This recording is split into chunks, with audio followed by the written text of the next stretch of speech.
Kumarkhali railway station, একদিকে platform আছে, অন্যদিকে নেই, এবং গেট, বাজারের গেট স্টেশনের প্ল্যাটফর্মের প্রান্তে খুবই অসুবিধা, ভোগান্তি মানুষের শেষ নেই। রেল স্টেশনে ট্রেন আসতে থামলে এখানে পাসিং দেওয়া হয়, এই যে রেল আসছে এখানে বসে থাকে, কোনো মেল ট্রেন আসবে প্রথম দেবে, তারপরে যাবে। এই যে ভোগান্তি, জনগণের ভোগান্তি, রেল ক্রস করে যেতে পারে না, অনেক ঘুরে যেতে হয়।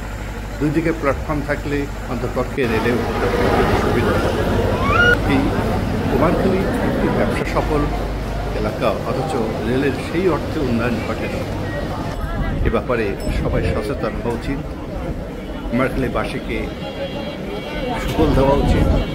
রেলওয়ের কুমারখালীবাসী কেন যেন ভোগ করতে পারছে না, পক্ষে দৃষ্টি আকর্ষণ করছি এই অব্যবস্থাগুলো সুব্যবস্থায় পরিণত করবার জন্য। সবাইকে ধন্যবাদ। কুষ্টিয়া পেজের সঙ্গে সম্পৃক্ত থাকার জন্য আবারও ধন্যবাদ। কুষ্টিয়া এবং কুষ্টিয়ার সঙ্গে থাকুন।